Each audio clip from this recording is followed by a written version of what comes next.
And back to about a 50 blind starting stack for each player. 5-4 suited, definite open on the button, and I would fold facing this half-pot donk. Instead here he elects to flat. This is actually pretty reasonable, so if he really did have an ace-x hand, it's unlikely he would have bet out.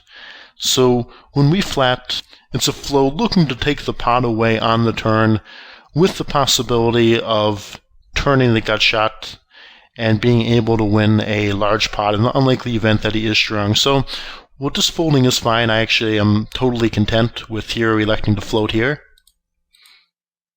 And spike a 5, so this changes things a bit.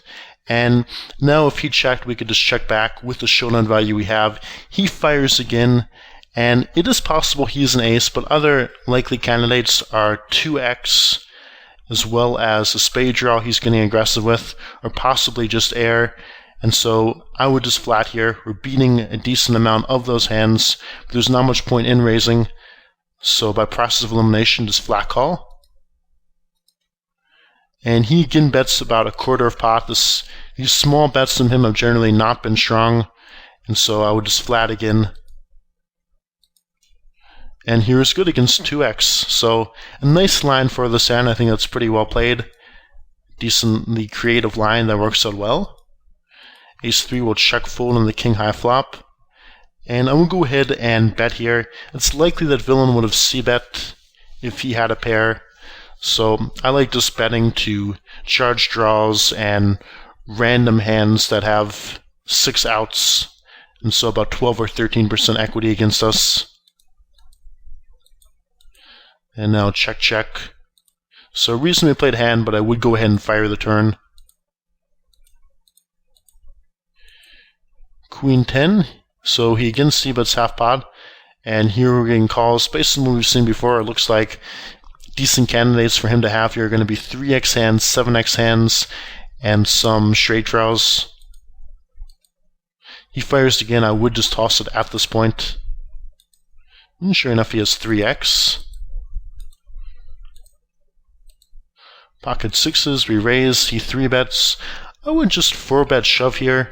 I wouldn't necessarily be looking to 4-bet shove super light in the spot.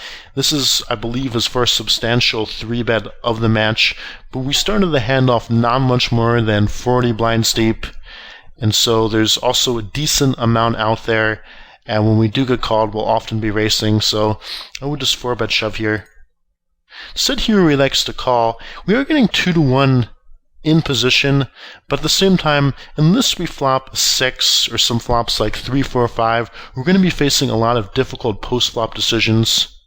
So that's another reason to shove when we do want to continue on with the hand. And so here, 6s are going to be the best hand a decent amount of the time against overs, but there's no particularly easy way to play this hand. Okay, we don't really want to fold, but at the same time, we don't want to flat with a lot of turn cards being ones we don't want to see, and raising is going to commit us to the hand. So no great option here, and it's again a big reason why I like 4-betting pre. Instead, hero elects to raise this flop, which of the options I think is reasonable. Basically this is shoving and hoping for the best. And we do get it in with basically a flip. And he gets there. So we're back now to about a 12 blind effective stack. Looking to 3-bet shove wide. Queen 3 off, I would not open shove for 12 blinds. It's outside of the Nash upper bound in effective stack for shoving here. And no particular reason to assume that he's calling tighter than normal.